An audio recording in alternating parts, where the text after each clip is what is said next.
Hi everybody, welcome to the Seattle School. My name is Becca.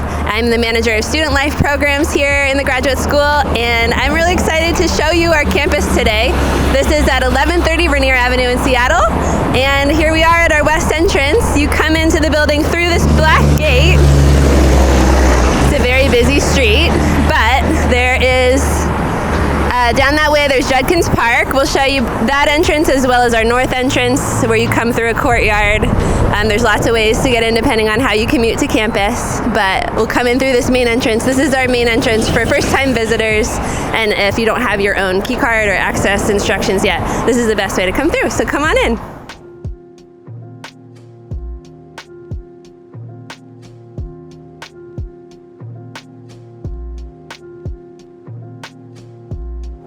Once you get to the door, all three doors have an access pad here. So you can find the Seattle School here in the directory, select the Seattle School, and that will call the front desk staff so they can see you and talk to you if they need to identify who you are. If they don't know who you are, come on in. They'll open the door for you, and then here we are at our main front desk. So here at the front desk, we always have someone to greet you, and we have students that work here at the front desk. They are really happy to help if you have any questions or need to find anywhere in the building. They can also help you know where to go if you're looking for something to eat nearby. So we have our favorite spots in the neighborhood, so feel free to ask any questions that you have at the front desk. Here, as you enter, you will see the La Danse. This is La Danse Revisited, which was painted in 2008 by one of our alum, Phil Nellis. It is an adaptation of Henri Matisse's La Danse, added color and texture. It depicts a group of folks connected in a circle, and for us this is a symbol of the community, that we are connected to one another across space and time, and really carrying each other. You see all the different emotions and sort of realities of life in these bodies, and in all the different genders and cultures and all the diversities that we carry. So this is something that we love to remember and reflect on as we begin the year and as we end the year. Every spring, we invite the community to nominate staff, faculty, and 2 students or spouses that have really been had an impact on us personally or on the community in some way that year. They are examples of who we are trying to become as a community. And so this is our La Danse Awards. And every year, an artist within the community is commissioned to create the awards. So you can see this is many years worth, and each one has the names of the recipients from that year. So if you're ever here, you can kind of look close and enjoy all the particular. Even all the awards themselves have so many different ways that the artists have imagined what that means. So our La Danse collection here. So here we are at the south side of the building. This is a neighborhood around us where if you drive to campus, you can find parking. It's usually limited to 2 to 4 hours, so you'll have to probably move your car if you're here for longer than that. But beautiful neighborhood with the Judkins Park right next door. There's a path that you can walk for a long ways. It goes all the way to Lake Washington and the I-90 bridge, so great place to just decompress if you need some outdoor time.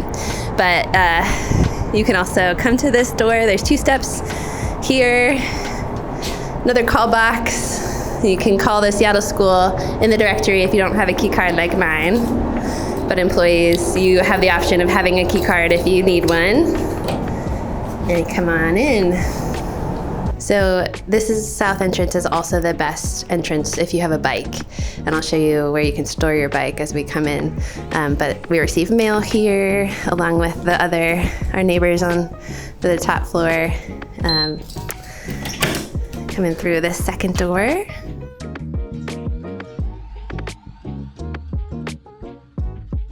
And so let's show you that bike room. If you are somebody that comes with your bike, you'll wheel it through this hallway.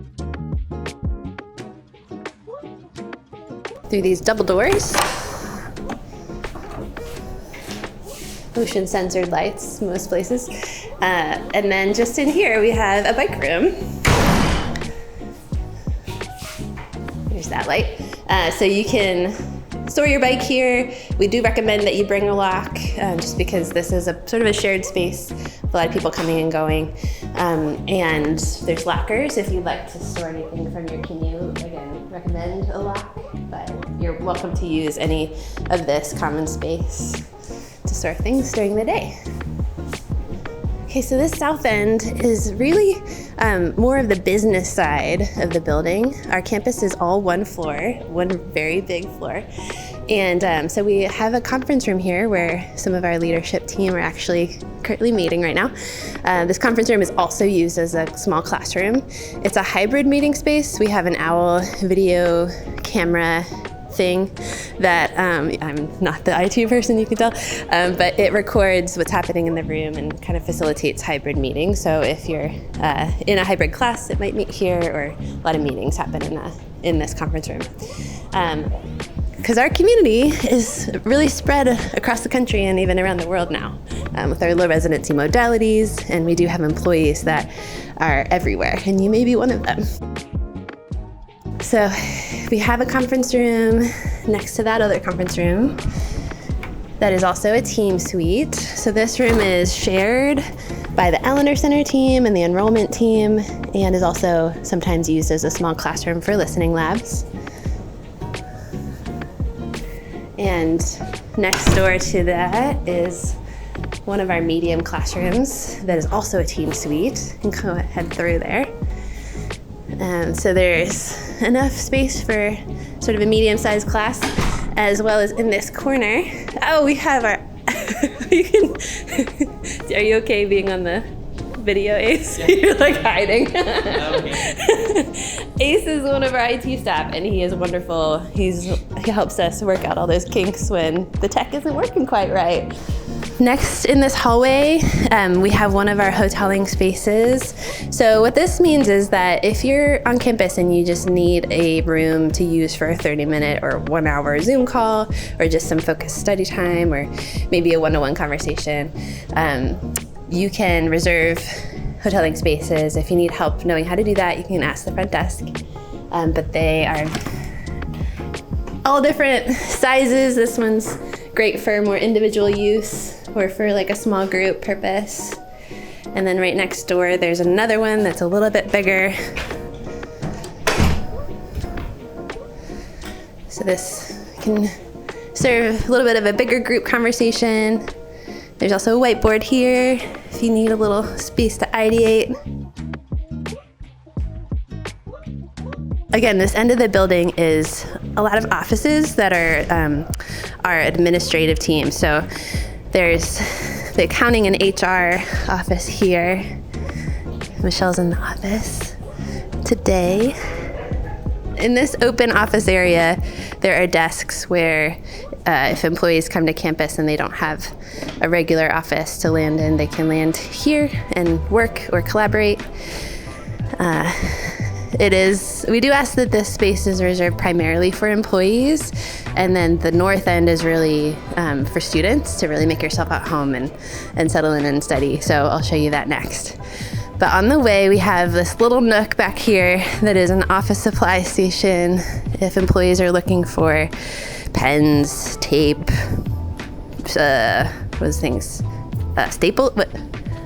paper clips. If you're looking for paper clips, just about anything can be found here. This is one of our copy stations for staff. There's a mailing station too. So coming this way, we have 3 more offices. So these 2 are shared by our faculty.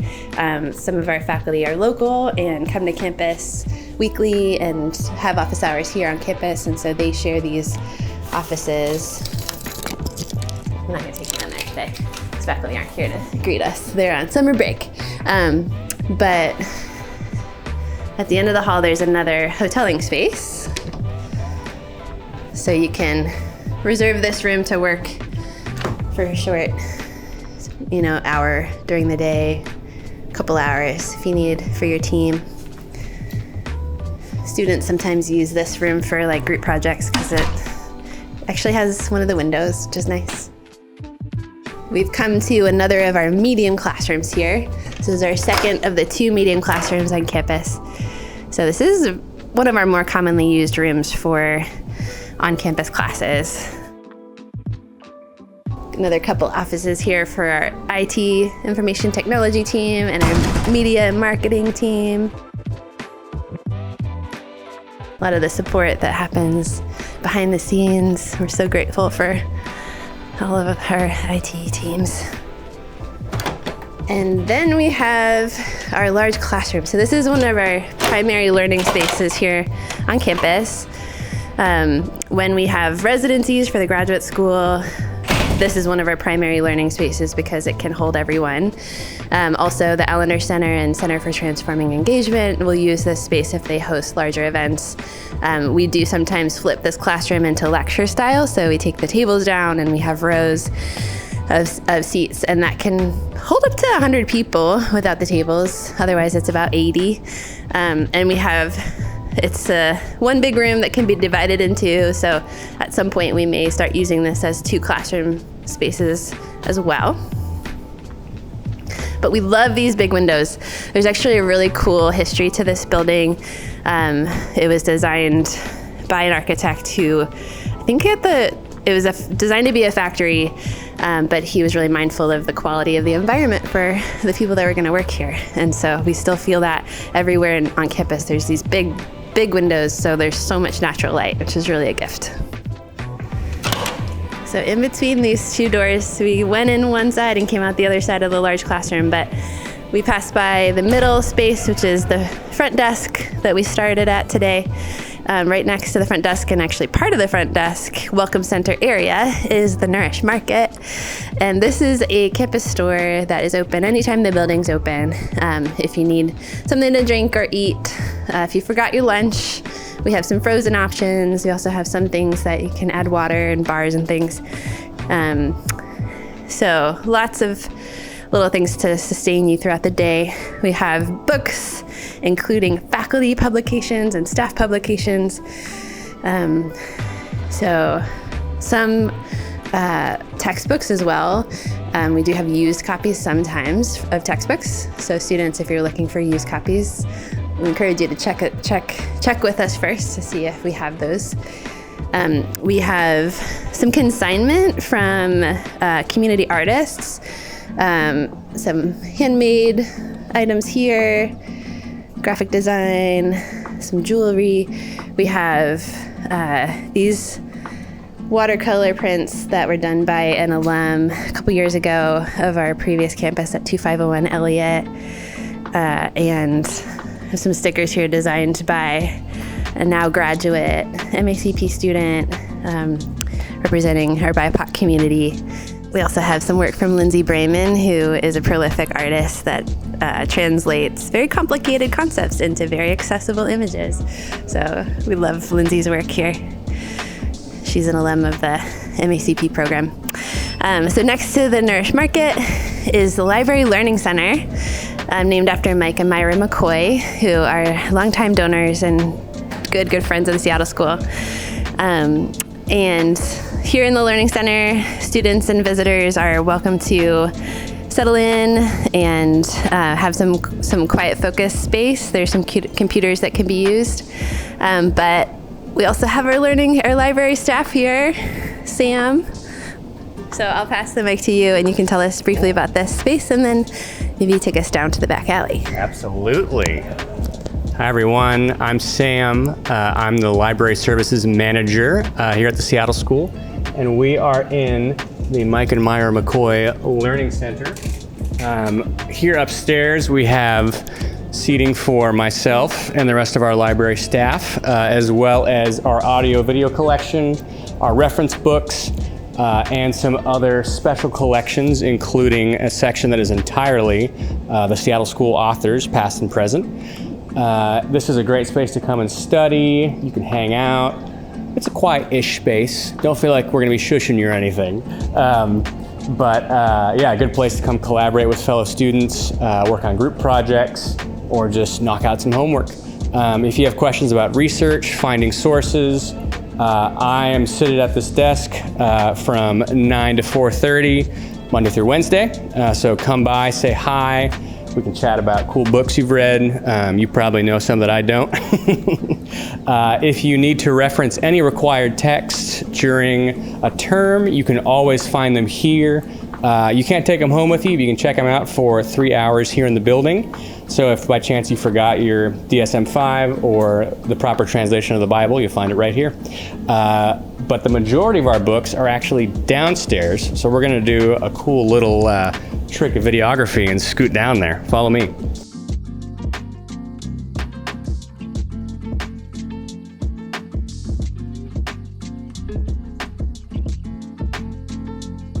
So we're gonna take a pit stop where you might need to take a pit stop. Downstairs is the all-gender restroom, which is open to students and staff, visitors as needed. There is a badge at the front desk you can borrow to use at any time. So know that there is an option down here if you're most comfortable in an all-gender restroom. I'll point to the sign to guide us in.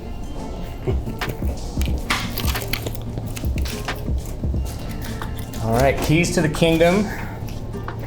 Welcome to the back alley. It's not actually an alley. I know the name sounds scary, but it's actually drawn from this cool sign that we brought over from the old building that actually was the sign of an old bookstore that we bought out when we were first building the library. But this is the back alley, otherwise known as the stacks, the storage room, the dungeon, you name it. This is where the majority of the library collection is found. We have somewhere around 15,000 books down here, which you might not believe. I am usually the one who spends the most time down here, but you are welcome to come down here to browse, to see what we've got, just to kind of get the library vibes. All you need to do is set some time with me and we can come down here and look at all the cool stuff there is. We got everything from commentaries, translations, novels, poetry, books on leadership. We have a couple recipe books. Plenty on psychotherapy, trauma, childhood development, and just kind of some cool vintage basement vibes. So anytime you request a book online, either to pick up here or be mailed to you, this is where I grab it from. We've also got some cool storage back there, but that's mostly for staff use. Yeah, though this is the gist of it, and like I said, you're welcome to set some time to come browse, or if you're able to find exactly what you want in the catalog, just submit a hold request and we'll pull it for you. Back the way we came. Reverse. Reverse, yeah. Ooh.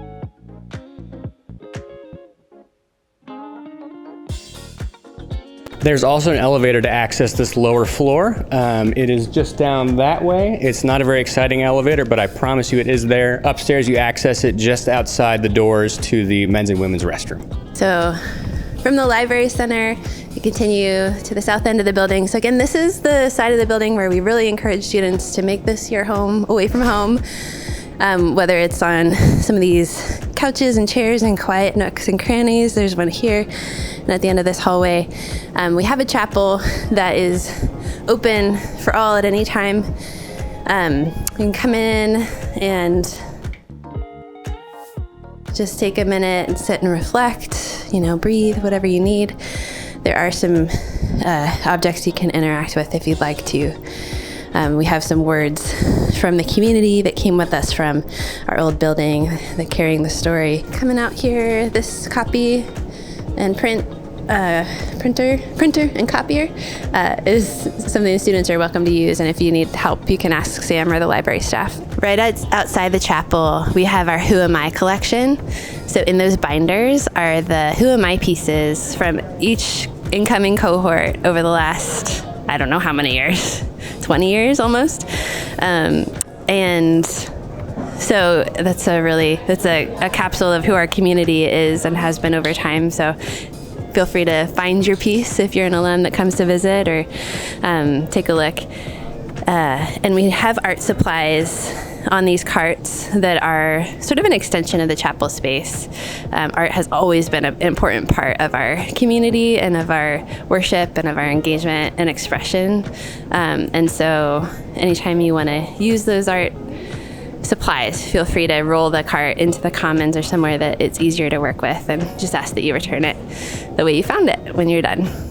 And then if you come down this hallway, if you're looking for a member of the Student and Academic Services team, which is the team I'm part of, or the faculty or instructional team, we have shared suites down this hallway.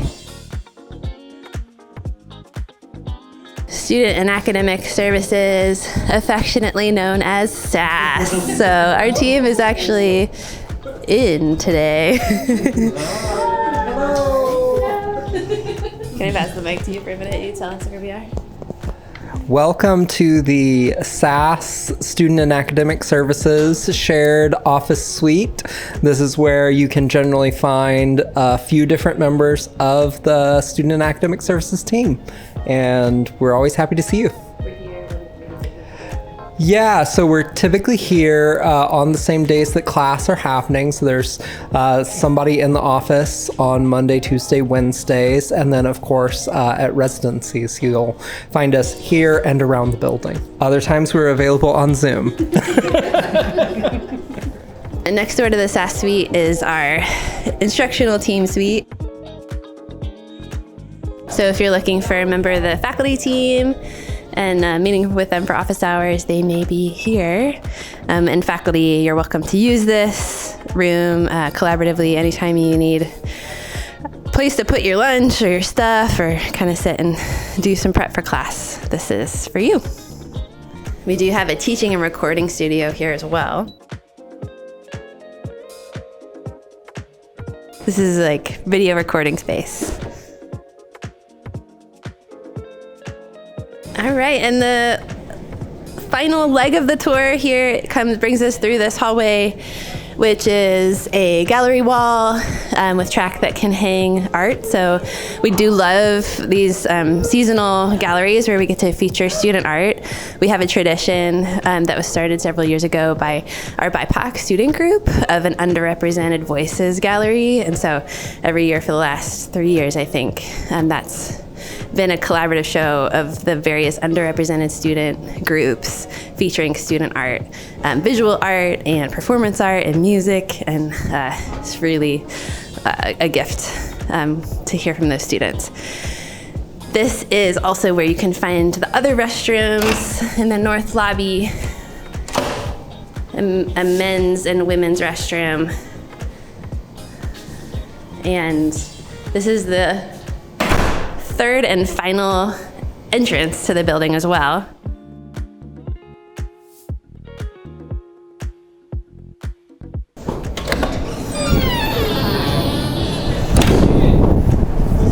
So we share this sort of courtyard with the 900 building, which is an apartment building next door. And if you walk that way, you'll find a Cafe Weekend coffee shop, and there's a taco truck and Kokyo Korean fried chicken, a lot of great things nearby in the neighborhood.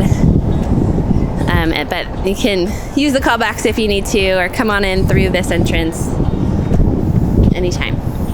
Come on in.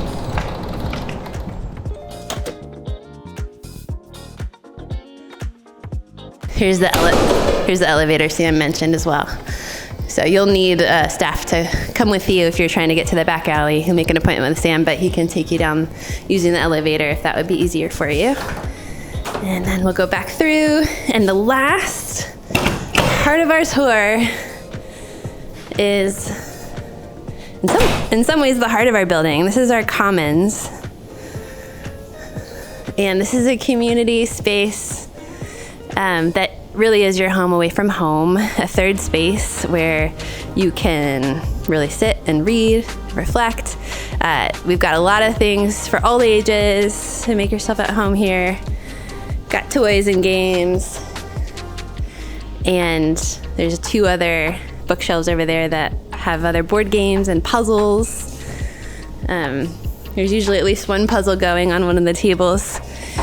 And we often will have community events here in the evenings.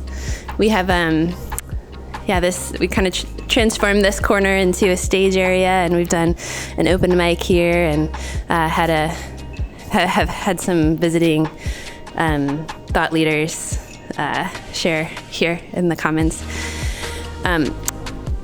you will also always be able to find coffee and tea. So our front desk staff does brew a pot at the beginning of the day. We usually have a caffeinated and a decaf option.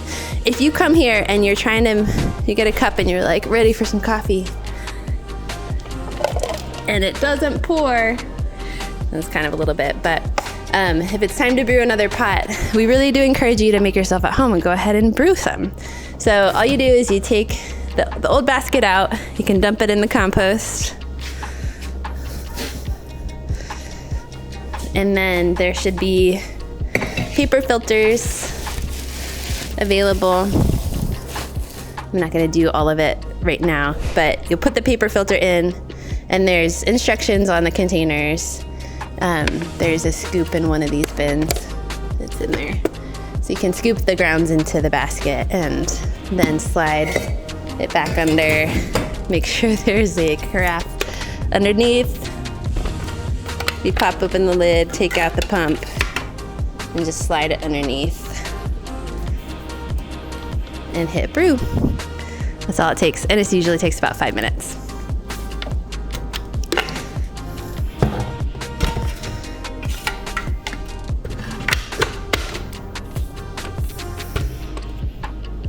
We do have cream available for the coffee and tea. So half and half, oat milk, coconut milk, sometimes some other fun options. Usually there's some odds and ends left from community events in these fridges, and you're welcome to help yourself. You're also welcome to store your lunch here or your dinner. Just don't forget about it, because that gets kind of stinky. We do encourage our community to kind of take shared ownership of this and keeping it fresh and clean. So yeah, tea's over there as well if you're a tea drinker. Oh, and the last part I do want to make sure you know about is our little free food pantry here. This, I think, was a idea that emerged from within the community in 2025, so just a year ago, when the economy was really starting to tank a little bit and we knew that students were struggling. We just open this space for anybody to give and receive. So if you are visiting and you haven't gotten a chance to go to the grocery store and you need to be able to save a little bit of money, you can come and check out. There's lots of things that you could eat for any meal of the day, really. So don't be shy.